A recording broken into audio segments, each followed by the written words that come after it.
Estimados alumnos, estimadas alumnas, sean bienvenidos a un nuevo, sesión, una nueva clase que está vinculado a una serie que hemos llamado Curiosidades del Israel Moderno, cuyas temáticas tratamos de ir adaptando a medida que realmente van aconteciendo diversos hechos, ¿no? En esta, diría, realidad tan cambiante del Medio Oriente, de Israel en general en particular, en donde realmente cosas ocurren todos los días a un ritmo a veces medio vertiginoso. Entonces, no podíamos no dejar de mencionar justamente la cuestión de Irán, ¿no? De Irán, y como nosotros tenemos esta vinculación muy fuerte con nuestras raíces históricas, con nuestras raíces bíblicas, entonces el tema de hoy va a ser justamente la conexión entre la Persia antigua y el Irán moderno, en la relación con Israel. Es decir, cuando hablamos de Israel en la antigüedad me refiero al pueblo de Israel, y cuando hablemos de Israel en la modernidad estaremos hablando del Estado de Israel, ¿ok? Pero eso tengo seguridad que van a poder identificar cuando se habla de uno, cuando se habla de otro, porque también el contexto histórico nos permite hacer esa diferenciación. Voy a compartir ahora sí la presentación. Por supuesto, como en todas las clases que estamos en vivo, aquellos que están participando en esta clase en vivo, va a haber un espacio para preguntas, dudas, ¿no? Cuestionamientos, así que vamos a estar dejando ese espacio justamente. La clase de hoy va a estar dividida en tres partes. Primero, vamos a ubicarnos en el tiempo y en el espacio. ¿Qué significa el tiempo y el espacio?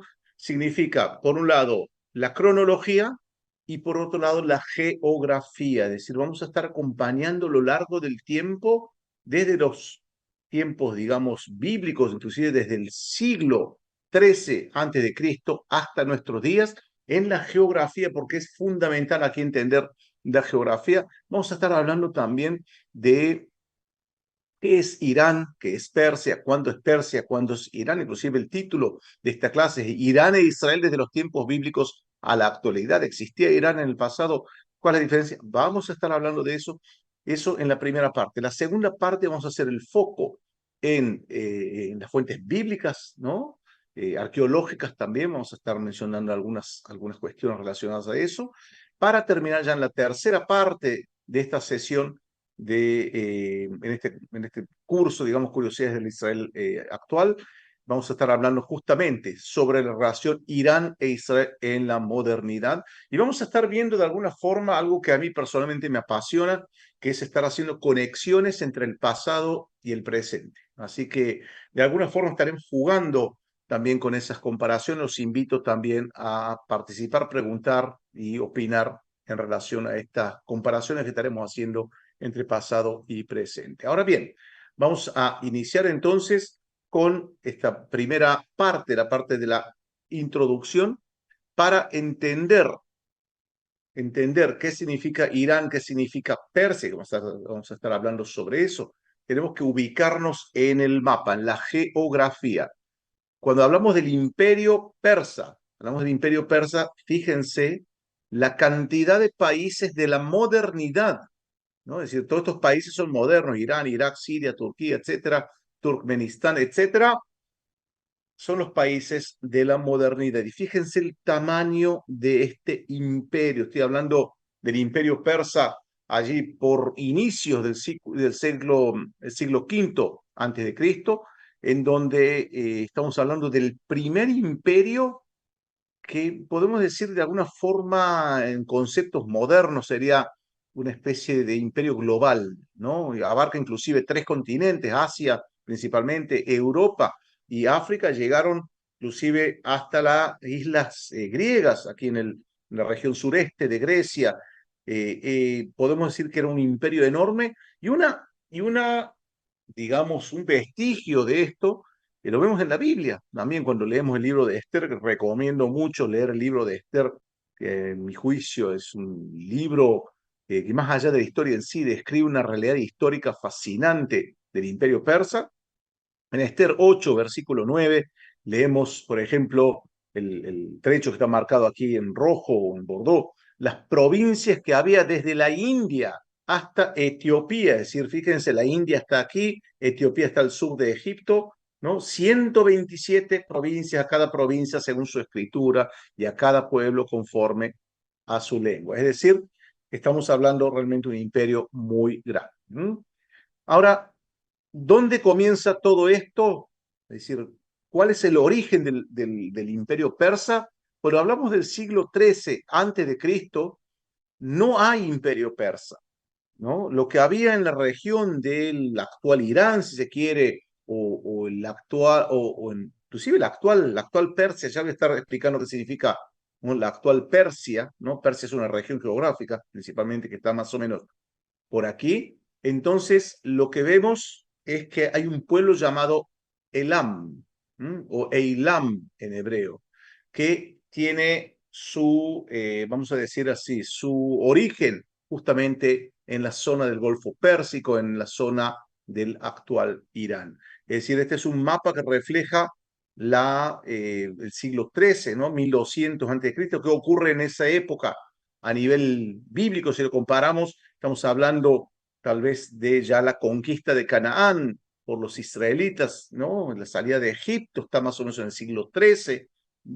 Inclusive aquí en este mapa se muestra como Egipto, como influenciando la región de Canaán. En fin, tenemos varios también imperios como Asur, como Asiria, como Babilonia. Eso para ubicarnos que Eilam o Elam es de alguna forma la cultura original. Es un imperio, inclusive tenemos, ¿no?, documentos desde el 2700 antes de Cristo de Elam, y, ¿no?, tenemos bastante, inclusive en la Biblia, bastante mención en fuentes también extrabíblicas del imperio elamita, ¿no?, que es el antiguo, si quieren, el origen de el origen étnico de los persas. Ya en el siglo VIII estamos hablando también que el imperio asirio comienza a extenderse. Sin embargo, Elam aquí continúa, ¿no?, como un imperio, ¿no?, independiente, no afectado por Asiria hasta ese momento. Bien, si hablamos ya del inicio del imperio persa, estamos hablando de la figura de Ciro el Grande. Ya vamos a volver a la figura de Ciro el Grande. Tengo seguridad que todos o la gran mayoría ya escuchó hablar, y ahí sí comienza a crearse lo que luego llamaríamos el imperio persa. Ya vamos a estar hablando por qué persa, ¿no? Antes Elam, ahora persa, de dónde viene, ¿no? Pero fíjense que ya vemos aquí una ciudad que en griego la llamaban Persépolis, la gran capital del imperio persa, en buena parte, ¿no?, de historia, que es la ciudad de Persia, ¿no? Justamente vemos esta región de Persia empieza a extenderse por todo el centro de Asia, hacia el Medio Oriente, hacia las islas griegas, hacia Egipto, y si vemos, ¿no?, por supuesto también la región de Judea, aquí en Jerusalén, zona Fenicia, etcétera. Es decir, el imperio persa, de hecho, empieza a tragarse al imperio babilónico, que antes ya se había tragado, no lo digo metafóricamente, lógicamente, al imperio asirio, llegando a esta extensión de territorio que realmente enorme, tal como nos dice el libro de Esther. Acá estamos hablando del imperio aqueménida, ¿no?, de la dinastía aqueménida, de Ciro el Grande, que después va a haber otros reyes como Darío, como Artajerjes.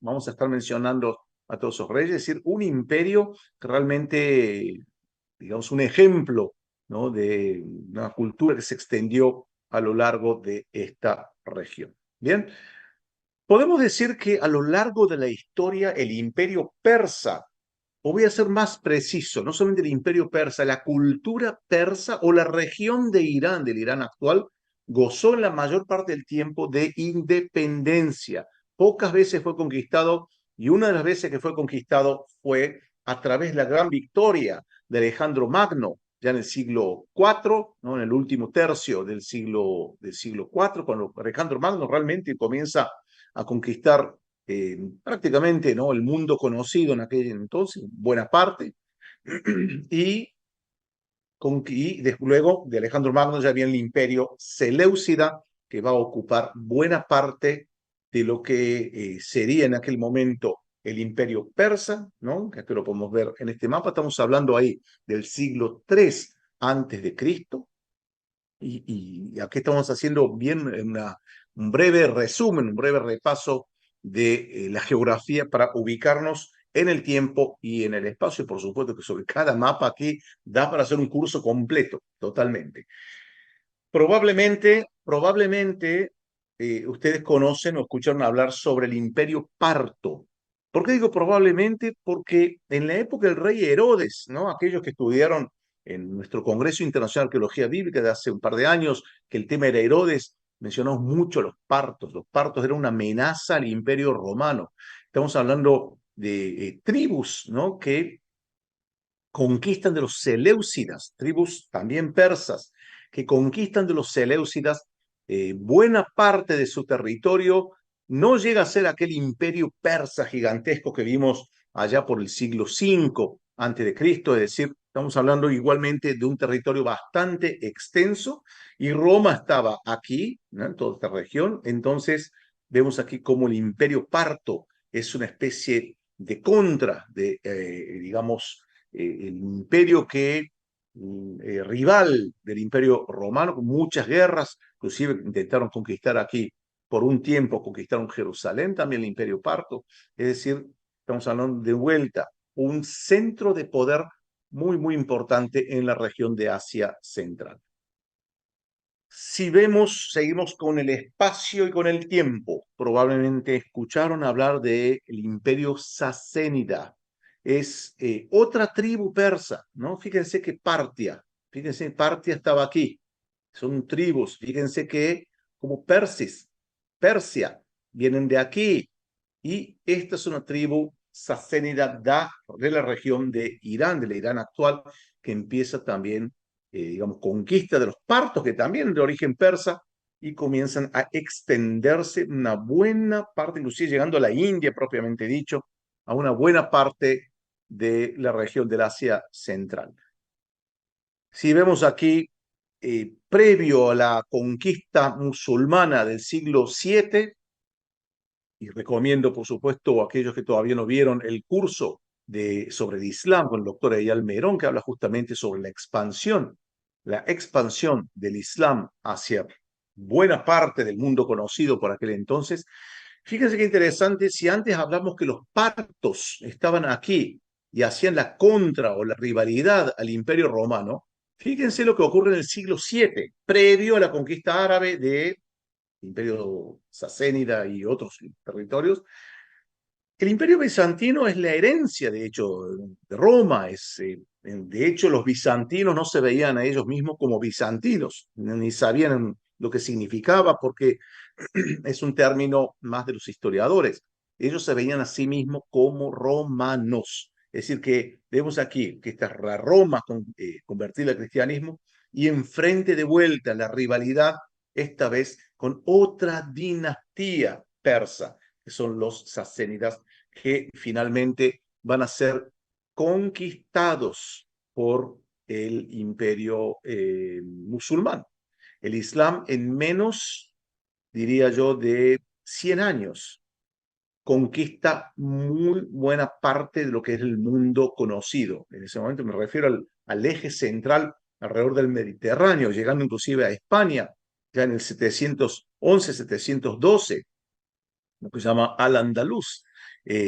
No pudieron seguir hacia Francia y conquistar el resto de Europa por la simple razón que acá están los Pirineos. Es una cordillera muy elevada, con mucha nieve, mucho frío, que impidió realmente a los árabes, que no están acostumbrados a ese tipo de topografía, avanzar, sino probablemente Europa hubiese sido conquistada, que era digamos, el objetivo de ellos. Pero lo cierto es que el imperio sacénida, si volvemos a nuestro foco, que es Irán, es conquistado por los árabes, por los musulmanes, y lo que va a ocurrir es que, y digamos, sacénidas, ¿no? La cultura persa de aquel entonces, se van a convertir al Islam. El por qué se convierten al Islam, en algunos casos va a ser una conversión forzosa, y en algunos casos va a ser voluntaria, pero voluntaria entre comillas, porque y aquellos que estudiaron ya con el curso de Eyal Merón sobre Islam, en el Islam está hasta el día de hoy, por cierto, el concepto de los pueblos del libro o aquellos pueblos protegidos por el Islam que, digamos, el intercambio aquí sería que el Islam protege a esos pueblos en todo sentido, pero la contrapartida es que esos pueblos tienen que pagar un impuesto extremadamente alto, tienen muchas limitaciones, ¿no?, de vivir una vida normal. Por ejemplo, si hablamos de los pueblos del libro, en este caso, son judíos, cristianos y también zoroastras, que están en la región de Irán, ¿no?, de la Persia antigua. Son pueblos que el Islam permite que vivan, al resto hay que matarlos, ¿no? Por cierto, vuelvo a insistir, ese concepto está hasta el día de hoy en lo que se llama el Islam radical, porque son conceptos musulmanes que la mayor parte del Islam hoy en día no los aplica, pero aquellos países como Irán, Afganistán, grupos como Hamas, Hezbollah, Boko Haram y Al-Qaeda sí creen en eso, en que los infieles tienen que ser muertos o convertidos al Islam, y los judíos, cristianos y otras minorías como zoroastras en aquella época tenían el derecho a vivir, pero como ciudadanos de segunda clase, con muchísimas limitaciones. Hoy llamaríamos eso una especie de discriminación, digamos, abierta, como por ejemplo, cristianos no pueden vender vino, judíos no pueden construir una sinagoga, judíos y cristianos no pueden construir una sinagoga o una iglesia más linda o más alta que una mezquita. No pueden construir iglesias o sinagogas nuevas, tienen que usar las anteriores. Si un musulmán, por ejemplo, camina por la vereda, el judío cristiano tiene que bajar a la calle para permitir al musulmán atravesar. El tema del vino, no puede haber, el cristiano no puede vender carne de cerdo, puede consumir, pero no puede provocar a los musulmanes, no puede ocupar cargos públicos judíos y cristianos, ¿no? Entonces, con tantas limitaciones, no sorprende que muchos decidieron sí convertirse al Islam, como vemos aquí en el caso de Irán, que se convierte al Islam para evitar toda esa discriminación o ese estatus inferior que el Islam ofrece a todos aquellos que no son musulmanes. ¿Bien? Entonces, aquellos que no son musulmanes, o sea, aquellos que no son judíos cristianos y algunas otras minorías, hay que matarlos o convertirlos al Islam. Esa es la filosofía original del Islam, como ya dije, en la actualidad poco aplicada, salvo en los grupos radicales que ya mencioné. El hecho es que Irán entonces comienza el periodo musulmán de su historia después de tener realmente un pasado brillante como un gran imperio, se convierte al Islam.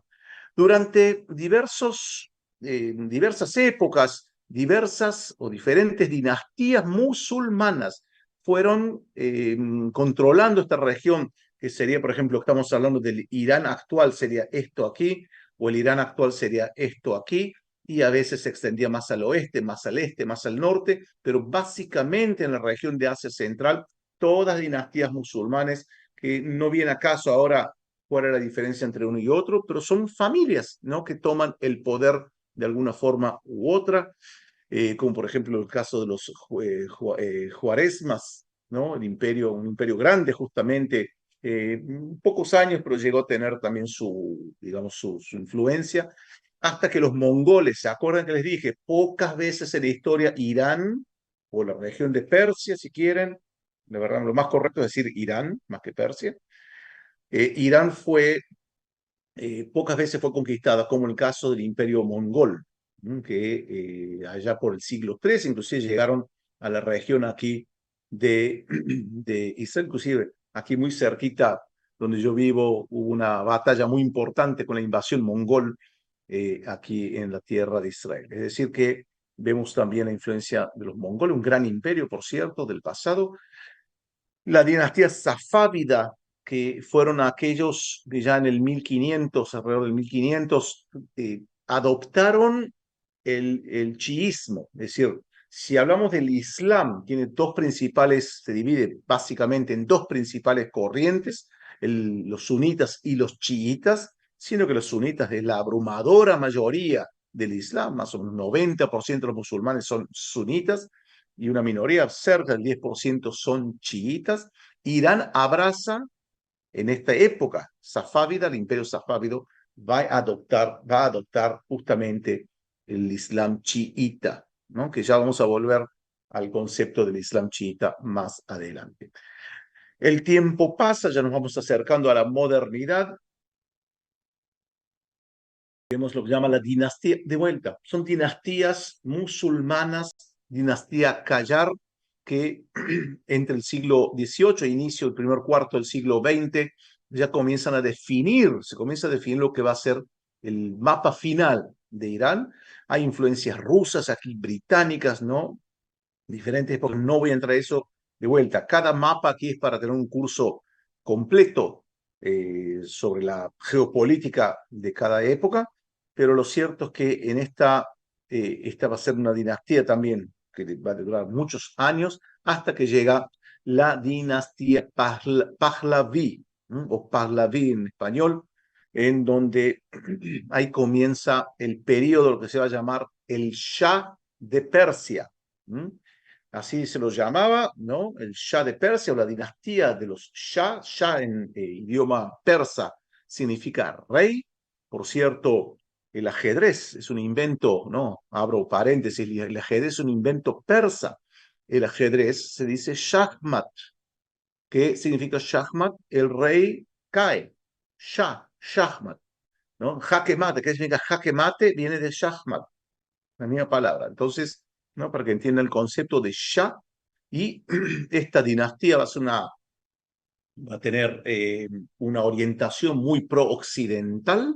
Ya vamos a hablar también más adelante, en la tercera parte, si quieren, de esta clase sobre las relaciones iraníes, Irán-Israel, que están incentivadas y estimuladas por esta dinastía. Lo cierto que en el siglo XX este es el mapa definitivo de Irán, después de haber pasado diferentes transformaciones de acuerdo a las dinastías. Y aquí vemos a Irán, ¿no? Un país enorme, un país, está entre los 15, si no me equivoco, puesto número 15 o 16 de los países más grandes del mundo, territorio bastante amplio, bastante grande, que si hablamos con la relación con Israel, vemos un país que quizás es muy pequeño, ¿no? Estamos hablando de un país que tiene 85 millones de habitantes, que es Irán, contra 10 millones que tiene Israel, que es extremadamente pequeño en todo sentido, también la economía. Es decir, vamos a hablar de una potencia regional, Irán, que a lo largo de la historia siempre ocupó un lugar preponderante en la geopolítica internacional. Ahora bien, muchos se preguntan, ¿qué es Irán? ¿Qué es Persia? ¿Cuándo usamos Irán? ¿Cuándo usamos Persia? Vamos a aclarar estos conceptos.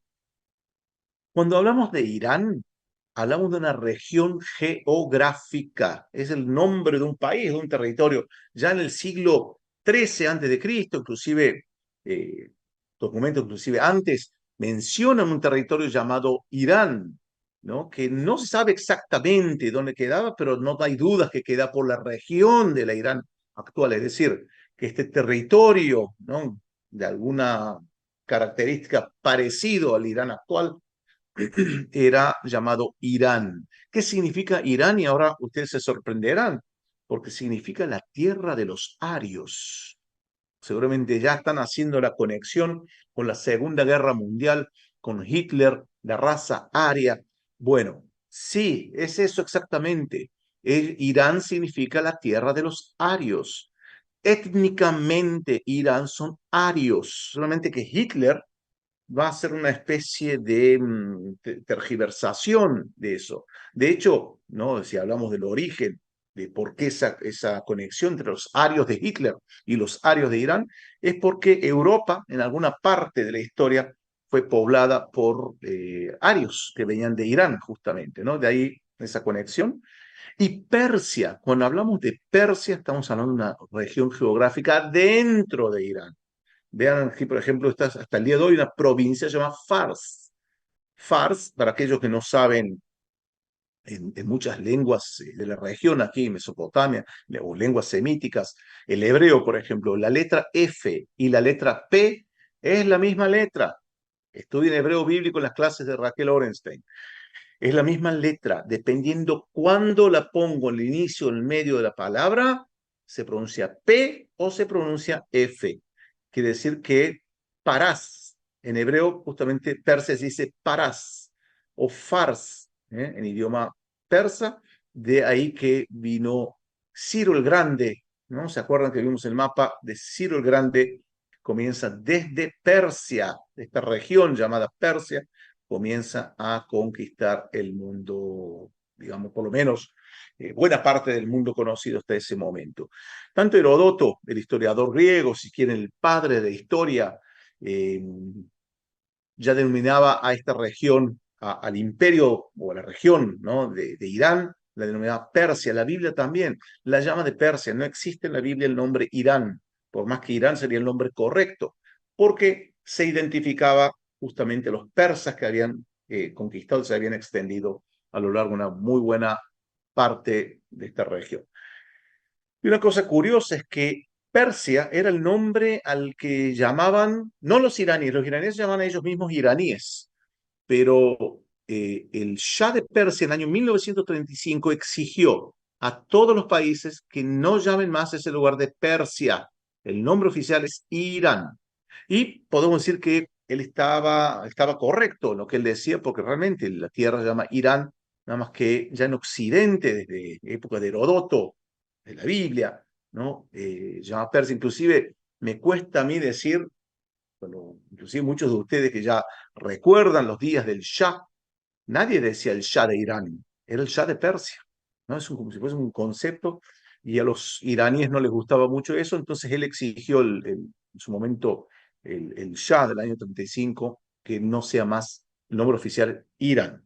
Bien, ahora vamos a iniciar nuestra segunda parte de esta clase, donde vamos a ver las relaciones entre Persia e Israel en la Biblia. Cuando digo Israel, nuevamente me refiero al pueblo de Israel, ya que en aquella época Israel como un reino no era del todo independiente en la época persa. No los invito, por supuesto, a leer en la Biblia todo lo concerniente a esa época. Tenemos algunos cursos también que hablan sobre esa época. Inclusive recomiendo mucho a aquellos que participaron del Congreso, del último Congreso Internacional de Arqueología Bíblica. Hay una exquisita clase del doctor Peter Zilberg de la Universidad de Hebrea que realmente da cátedra sobre la historia de Irán en más o menos una hora de clase, repasa siglos de una riquísima historia de la cultura persa. Bien, y vamos a ver entonces las relaciones entre Persia e Israel en la Biblia.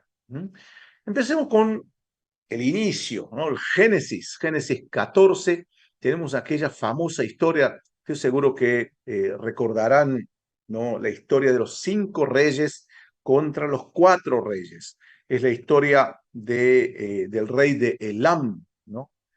Kedorlaomer, ¿no? Que era el rey de Elam, aquí por algún motivo se salió el nombre, pero aquí lo vemos, Kedorlaomer, rey de Elam, que venía, ¿se acuerdan el mapa, el primer mapa que vimos? La región de Elam es en la actual Irán, inclusive en la actual Persia, se llama la provincia de Persia, que junto con otros reyes de la Mesopotamia, 5 en total, eh, desean, digamos, conquistar o por lo menos tener una guerra contra 4 reyes de la zona de Sodoma y Gomorra, entre ellos el rey de Sodoma, el rey de Gomorra y otros, ¿no?, que están en la región del sur del Mar Muerto. Y el resultado de esa batalla entre los 5 reyes contra los 4 es que estos 5 reyes, uno de ellos, el rey de Elam, tomó a Lot, ¿no? Los 5 reyes secuestraron a Lot, el sobrino de Abraham, y se lo llevaron a la zona del norte de Israel, en Dan, ¿no? Acá hay anacronismo, está claro, ¿no? Que en esa época no debió haber existido un lugar llamado Dan. Eso significa, porque Dan es el bisnieto de Abraham, ¿no? Uno de los hijos de Jacob. Entonces no podía existir ese lugar, entonces lo llama anacronismo, es decir, una ciudad que está fuera de su tiempo. Lo importante es, más allá de eso, que tal vez para otro curso, otra clase, lo importante es que finalmente Abraham consigue rescatar de los reyes de Mesopotamia que habían secuestrado a Lot.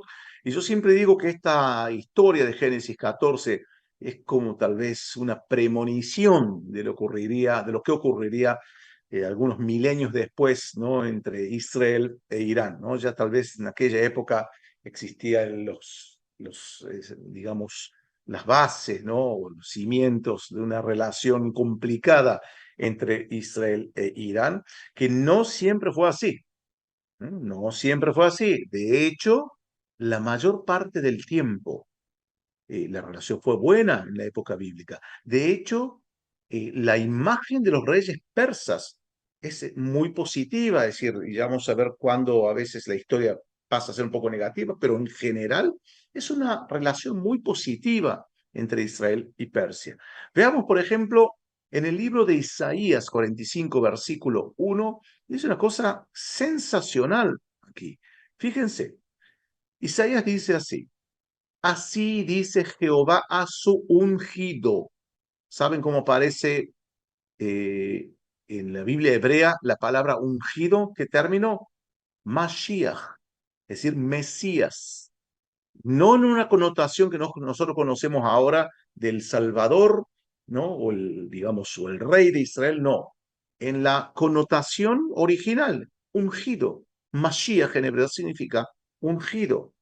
Pero fíjense que ese término es utilizado para pocas personas, como Saúl también al ungido, David, algunos profetas. Es decir, que vemos el concepto aquí de cómo Isaías llama a un rey extranjero, no de la casa de Israel, que lo llama de ungido. Y dice así: así dice Jehová, su ungido, a Ciro, al cual tomé yo por su mano derecha, para sujetar naciones delante de él y desatar lomos de reyes, para abrir delante de él puertas, y las puertas no se cerrarán. Los invito a leer también el libro de Esdras. Es un libro bastante corto, ¿no? Relativamente hasta muy agradable de leer, que vean ahí cómo es la imagen de Ciro ahí. Y tienen inclusive en dos partes, en dos capítulos, en el libro de Esdras, aparece la declaración de Ciro. Una declaración en donde Ciro, ¿no? Luego de conquistar Babilonia, ¿no? Recuerdo a todos ustedes que el pueblo judío, 586 a.C., es exiliado por los babilonios justamente a la región de Babilonia, incluyendo lo que sería la actual Persia, ¿no? Y Ciro acaba después conquistando, ¿no? También a toda Babilonia y mucho más, por supuesto. Y la declaración de Ciro es el hecho que Ciro permite al pueblo judío volver a su tierra y reconstruir el templo. Imagino que ya muchos de ustedes conocen esta imagen que estamos viendo aquí. Por cierto, hay una réplica de este cilindro, el cilindro de Ciro en las Naciones Unidas. Porque el cilindro de Ciro, ¿qué dice? Es un hallazgo arqueológico fascinante, a mi juicio, uno de los más emocionantes. El cilindro de Ciro dice que Ciro declaró que todos los pueblos que estaban bajo el yugo babilonio antes son libres de retornar a sus tierras y construir sus templos.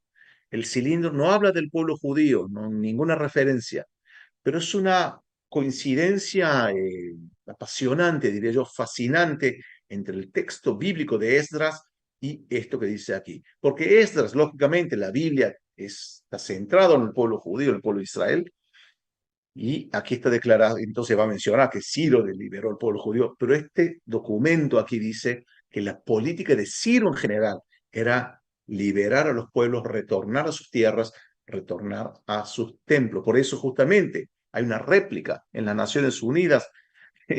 Bueno, lamentablemente las Naciones Unidas no actúan en la actualidad de acuerdo al espíritu de la creación de Ciro, pero es justamente eso, la convivencia entre los pueblos y la, digamos, armonía entre todos. Entonces, vemos entonces aquí la relación positiva entre Israel y Persia, ya desde el inicio, desde Ciro. Estoy seguro que todos conocen, la gran mayoría conocen la historia de Esther, la reina Esther, ¿no? Que uno puede decir una relación positiva con signo de interrogación, porque lo que nos dice el libro de Esther en la Biblia es que había un rey llamado Asuero, que en hebreo es Ahashverosh, Ahashverosh, en español fue traducido como Asuero, que tenía un primer ministro, es decir, tal vez sí, una especie de primer ministro, digamos, una persona que es digamos, el ejecutivo del gobierno, llamado Amán. Este es el señor Amán, que la Biblia lo llama Amán el malvado. Y el rey Asuero, que estaba en otras cuestiones no más de él mismo, le dio prácticamente poderes casi absolutos al rey Amán, no, no absoluto, pero, perdón, al ministro Amán, para que haga, digamos, ¿no? Dirija, administre el reino, el gran reino persa. Y tenía tanto poder Amán que él exigía a los súbditos del reino persa que cada vez que Amán pase por las calles o circule, todo el mundo se le arrodille en señal de adoración. Hasta que encontró a un tal Mordejai el judío, o Mardoqueo, que fue traducido en español, que se negó a arrodillarse. Judaísmo hasta el día de hoy prohíbe la adoración a seres humanos, a figuras humanas, lo que llenó a este Amán, el malvado, de furia, de rabia, y tanta rabia tenía que mandó a exterminar a todo el pueblo judío, esté donde esté. Y la historia empieza mal, ¿no? Empieza mal para el pueblo judío y termina bien, porque gracias a la intervención de Mardoqueo o Mordejai y su prima, la reina Esther, es que la reina Esther, ¿no? Que bueno, el rey Asuero ¿no? Gustaba mucho de ella, digamos, no le agradaba, entonces llegó inclusive a casarse con el rey y gracias a ella, gracias a Mordejai o Mardoqueo, consiguen revertir, Esther le avisa al rey que sobre las intenciones de Amán, lo que el rey lo que hace es, en definitiva, condenar a Amán a la muerte, cancelar ese edicto de Amán del exterminio del pueblo judío. Después hay una venganza de los judíos contra aquellos que querían eliminarlos. Y a partir de ese momento, la figura de Amán se ha asociado con la maldad. Inclusive hay, digamos, textos de los sabios, ¿no? Que interpretan que Amán era descendiente de los amalequitas. ¿Por qué los amalequitas? Porque los amalequitas eran uno de los pueblos más odiados, considerados malvados en la Biblia, ¿no? Entonces, de ahí que viene justamente descendencia. Es decir, de a partir de ese momento, Amán, que quería exterminar a todo el pueblo judío, es el símbolo que en generaciones futuras va a ser asociada con líderes que van a tener esas mismas intenciones, desde Hitler hasta, y ya vamos a hablar de algunos líderes iraníes. Entonces, tenemos esta figura trágica de Amán, que al fin y al cabo él suplica al rey para que no lo mate, el rey lo cuelga, lo ahorca, y así el pueblo se salva, la figura de Reina Esther, una gran fiesta, gracias a eso hoy en día se festeja la festividad de Purim. Bien, eso ocurre aproximadamente alrededor del año 480 a.C. Es decir, tenemos aquí, continuamos con una relación positiva relativamente. Y si continuamos con el tiempo, tenemos las historias de Esdras y Nehemías, dos figuras, las ponemos juntas porque están más o menos en la misma época. Esdras un poquito más cerca del 460, Nehemías ya la década del 40, pero alrededor entre los dos del 450 antes de Cristo, en donde dos funcionarios del gobierno persa, y abro paréntesis, vuelvan a ver la clase del doctor Peter Zilberg, aquellos que participaron en el Congreso, sobre Persia, que es realmente fascinante, se conecta mucho con lo que estamos hablando aquí. Dos funcionarios del gobierno persa que tienen una muy buena relación con Artajerjes.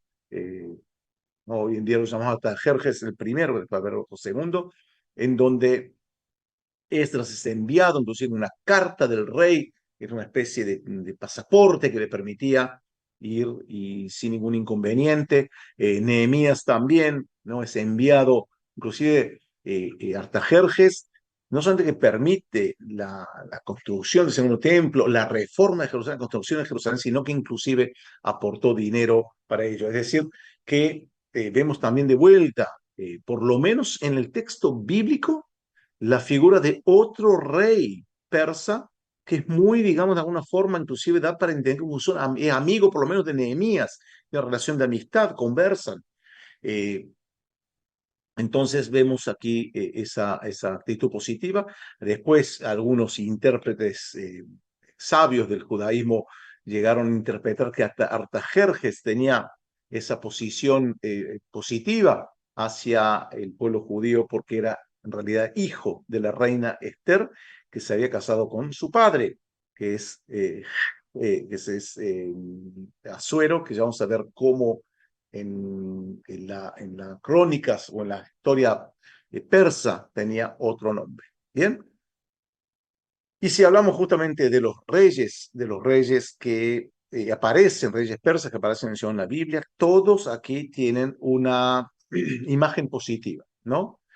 Ciro el Grande hablamos, Darío, yo voy a leer aquí el texto de Esdras 6, Jerjes, ¿no? Asuero no existe en las listas de reyes persas, hay muchas fuentes persas y no persas que hablan sobre la historia persa. Y no hay ningún rey que llame Asuero o Ahasverosh. Los historiadores hicieron un análisis inclusive, diría yo, idiomático, ¿no? Lingüístico, y lo identifican con Jerjes. Jerjes primero también, que sería Asuero, el Asuero de la Biblia, padre de Artajerjes. Pero fíjense este texto maravilloso que está en Esdras 6, ¿no? Que personalmente me emociona. Por ejemplo, en Esdras 6 dice que algunos estaban en Jerusalén, no del pueblo judío, de los pueblos, ya los pueblos de la tierra, o en hebreo Amei Haaretz, se dirigen a Darío, diciendo, mira, hay un grupo aquí de judíos que están construyendo cosas aquí, no sé de dónde vinieron, si estás sabiendo algo al respecto. Le preguntan a Darío. Darío, ¿qué hace? Consulta los archivos, ¿no? Un buen administrador, un buen rey, no decide el impulso, consulta, chequea y ve que está la decisión de Ciro y ratifica la decisión de Ciro. Y fíjense cómo y leo desde el versículo 13 en Esdras 6, que dice, entonces Tatnai, gobernador del otro lado del río, y Setar Bosnai y sus compañeros hicieron puntualmente según el rey Darío había ordenado. Y los ancianos de los judíos edificaban y prosperaban, conforme a la profecía del profeta Ageo y de Zacarías, hijo de Ido. Edificaron pues y terminaron por orden del Dios de Israel. Fíjense, y por mandato de Ciro, de Darío y de Artajerjes, rey de Persia. Fíjense cómo es la imagen muy positiva de los reyes persas en la antigüedad. Ahora, siguiendo un poco con la Biblia, pero saliendo también de ella, vamos avanzando en la historia del pueblo judío en Irán. Se cree que los primeros judíos que llegan a Irán son los desterrados de las 10 tribus del norte, luego de la conquista asiria en el 726, las 10 tribus, lo llamó después las 10 tribus perdidas. Inclusive hay un pasaje en el segundo libro de Reyes que habla del exilio y menciona una ciudad que nosotros sabemos hoy en día que estaba en la región de Persia. Entonces, como que fueron exiliados hacia allí. Es probable, muy probable que hayan llegado ahí también exiliados de Sennacherib, que conquista Laquis, por ejemplo, y exilia, ¿no? Tenemos una estela fascinante sobre la conquista de Laquis que muestra justamente ese exilio, entonces probablemente también llegaron de ahí. Hablamos, ¿no? De Nabucodonosor, o del exilio o la conquista de Jerusalén por Nabucodonosor, la destrucción del primer templo. Con seguridad llegaron judíos también a Babilonia, seguridad. Esa parte era, digamos, donde actual Persia o actual Irán era parte del imperio babilónico. Hablamos de la declaración de Ciro, hablamos de la historia de Reina Esther, mostramos antes el imperio parto, había cierto bienestar, digamos, en esas épocas, cierta estabilidad, inclusive en el periodo sasánida, ¿no? Pre-Islam, si bien había cierta inestabilidad, digamos, la gente podía vivir dentro de todo tranquilo, hasta que, y ustedes seguramente adivinaron bien, el Islam llega a Irán y ahí comienza realmente una historia de tragedia para el judaísmo iraní. Violencia y persecución, ¿no? Es decir, no es nada nuevo. Cuando el Islam conquista, realmente hay muy violento todo, se producen conversiones forzosas en algunos casos. Hablamos del concepto de Dima, Dhimma,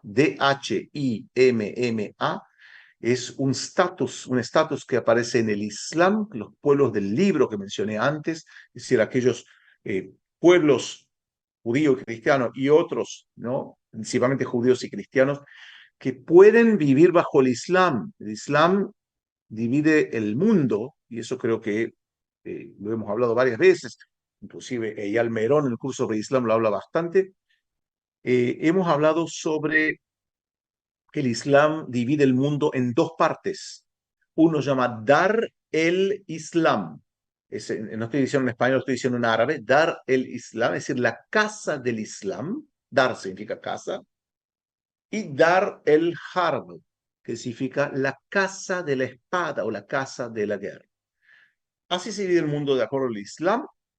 El Islam es el mundo donde, digamos, tierras, territorios, países son musulmanes, está todo bien, ahí podemos profesar el Islam libremente, sin problemas. De acuerdo a esta visión, ¿no? Del Islam, estoy hablando de Islam escrito, no como después se interpretó, lo que está escrito, ¿no? Vean después la clase, ¿no? de Yalmerón. Eh, lo que está escrito es que aquellos que no son musulmanes tienen que convertirse al Islam o hay que eliminarlos, hay que exterminarlos. Eso es lo que dice el Islam, eso es lo que dicen grupos terroristas radicales fundamentalistas islámicos. Ellos creen en eso. Puede gustar, podemos estar de acuerdo o no, pero grupos como Hamas, Hezbollah, Boko Haram, Al-Qaeda y otros tantos, ISIS, Estado Islámico, piensan en esas categorías de conceptos. El mundo debe ser musulmán, debe, es obligación, porque así lo pidió Alá. Ahora, ¿qué pasa con judíos y cristianos? No hay que matarlos, ¿no? Porque nos trajeron la Biblia, que fue base también de una forma, o el Islam o el Corán es la evolución de todo eso.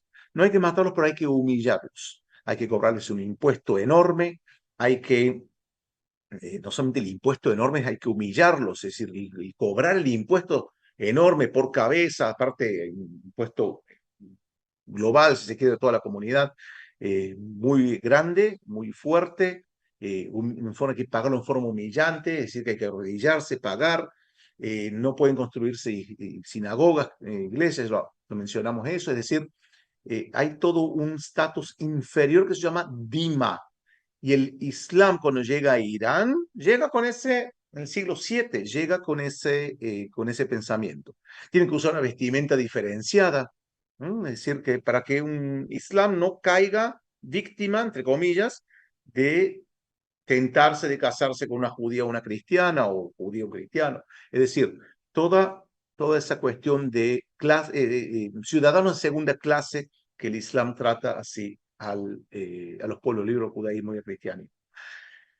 Si bien a lo largo de los siglos hubo esa persecución, hubo esa discriminación, hubo ese trato, ¿no? de inferior, algunas mejorías ocurrieron a fines del siglo XIX, pogroms, sí, populares, no incentivados por el gobierno, pero sí del pueblo, contra judíos, tanto en el siglo XIX como en el siglo XX. El siglo XX caracterizado por una inestabilidad de los judíos iraníes, que es producto originalmente de estos conceptos. Por más que venga un líder, diga, no, no hay que hacerle nada, el pueblo no puede soportar, o el Islam no puede soportar, por ejemplo, que un judío o un cristiano le diga a un musulmán qué hacer. Es por eso que no ocupaban cargos políticos, porque no, eso está prohibido de acuerdo al Islam. El musulmán es superior.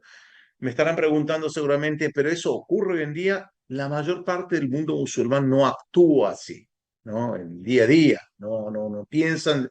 Es más, probablemente la mayor parte de los musulmanes ni conocen estos conceptos, pero los grupos radicales los conocen muy bien y actúan de acuerdo a estos conceptos. Y estamos hablando de cientos de millones de personas que piensan así entre todos esos grupos del fundamentalismo islam, incluyendo el actual gobierno iraní, que ya vamos a estar tocando eso en breve.